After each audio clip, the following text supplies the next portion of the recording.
Do a sport that you like. There's no point in doing a sport that you don't enjoy or that you're pushed into by your parents. Rowing first came into my life at about the age of 4, when I borrowed the small dinghy that we had down at the sailing club and rowed across the lake. Unfortunately, I went with the wind and couldn't get back, so I had to be rescued.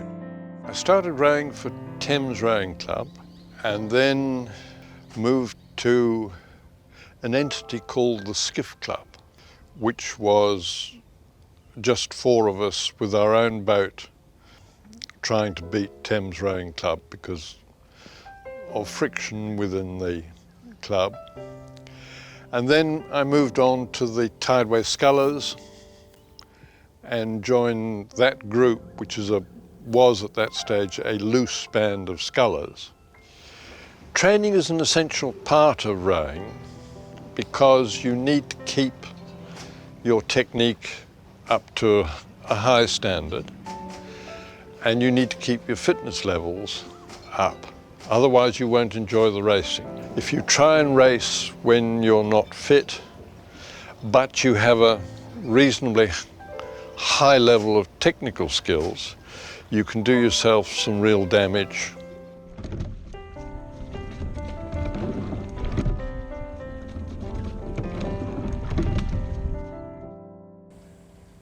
The Tideway Scullers as a group had this belief that scullers were better than rowers.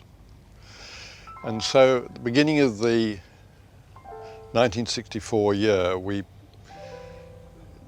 decided to try and do what we could to put together crews to participate in the selection trials for the '64 Olympics.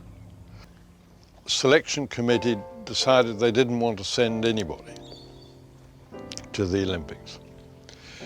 But the coach of the 4 managed to persuade them that if he took the 2 single scullers and put them in the middle of the 4, it would give it more power and it would be a competitive coxless 4.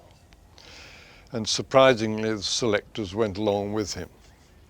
So that was how the 4 came to be selected for the Olympics. Coaching is an interesting game because different people need different approaches. But the juniors and the newcomers to the sport need careful encouragement and patience. And I've learned a lot of patience over the years, which surprises me as much as anybody else. The strange thing about coaching is that the more panicked and intent you are, the less likely it is that you will achieve what you're trying to set out to do. So if somebody is running into trouble, the last thing you want to do is to shout at them.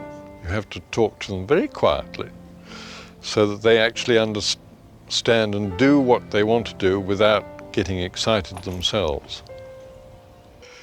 Well, once you're selected, the administration tends to take over, and you get a uniform and they ask you what you're going to row in, and we said hopefully a boat.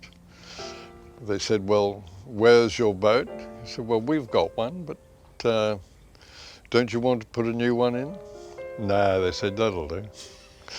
So we took our own personal boat over to Tokyo. They shipped it, and we flew over and met it there about a fortnight before the game started.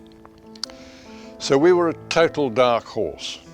There was no expectation internationally for us to do well because we'd never raced. So when we finally started the race, we've found that after 500 meters we were up on the Germans, and that seemed like a good place to stay, so we ploughed on and then tried to catch the Danes who were ahead of us, but didn't quite manage to do so, but we were only less than a canvas short of them at the finish. We were delighted to have won the silver. We came in with no great expectations, lots of hope, and it was a real achievement from our point and helped to put British rowing on the map. Sport's an important part of society. It certainly helps with the level of pride in one's own country, because even those who don't participate in sport do recognise their sports people represent them, and it's good for the country.